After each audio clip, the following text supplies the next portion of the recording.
hairier in a lot of places too, apart from his head, which was bald and shiny.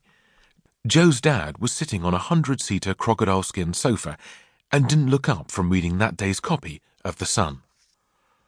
"Don't worry, Joe," he said. "I'll buy you another one." Joe slumped down on the sofa next to his dad. "Oh, happy birthday, by the way, Joe."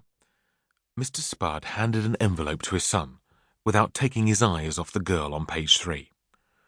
Joe opened the envelope eagerly. How much money was he going to receive this year? The card, which read, "Happy 12th birthday, son," was quickly discarded in favor of the cheque inside. Joe could barely disguise his disappointment. £1 million, he scoffed. "Is that all?" "What's the matter, son?" Mr. Spud put down his newspaper for a moment. "You gave me £1 million last year," whined Joe. "When I turned 11. Surely I should get more now I'm 12. Mr. Spud reached into the pocket of his shiny grey designer suit and pulled out his checkbook. His suit was horrible and horribly expensive. "I'm so sorry, son," he said. "Let's make it 2 million. Now, it's important you realise that Mr. Spud had not always been this rich. Not so long ago, the Spud family had lived a very humble life. From the age of 16, Mr. Spud worked in a vast loo roll factory on the outskirts of town. Mr. Spud's job at the factory was so boring. He had to roll the paper around the cardboard inner tube. Roll after roll, day after day, year after year, decade after decade. This he did over and over again until nearly all his hope had gone. He would stand all day by the conveyor belt with hundreds of other bored workers repeating the same mind-numbing task. Every time the paper was rolled onto one cardboard tube, the whole thing started again. And every loo roll was the same. Because the family was so poor, Mr. Spud used to make birthday and Christmas presents for his son from the loo roll inner tubes.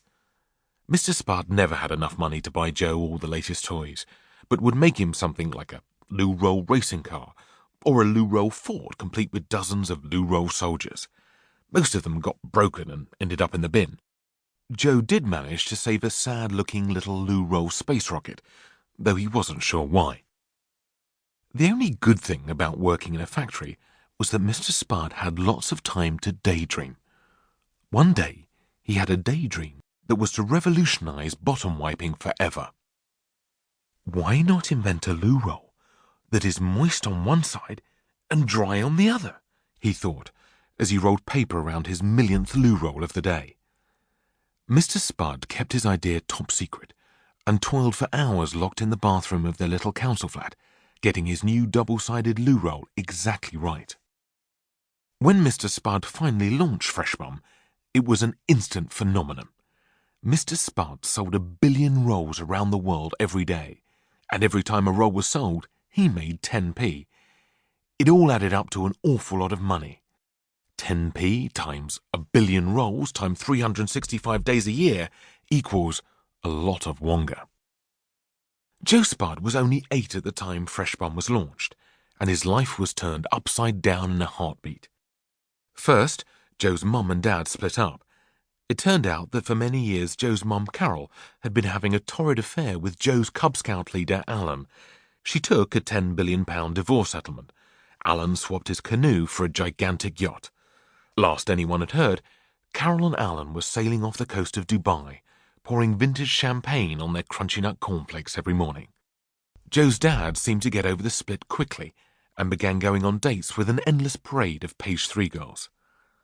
Soon father and son moved out of their poky council flat and into an enormous stately home. Mr. Spud named it Fresh Bum Towers. The house was so large it was visible from outer space. It took 5 minutes just to motor up the drive. Hundreds of newly planted, hopeful little trees lined the mile-long gravel track. The house had 7 kitchens, 12 sitting rooms, 47 bedrooms, and 89 bathrooms. Even the bathrooms had ensuite bathrooms, and some of those ensuite bathrooms had ensuite bathrooms. Despite living there for a few years, Joe had probably only explored around a quarter of the main house. In the endless grounds were tennis courts.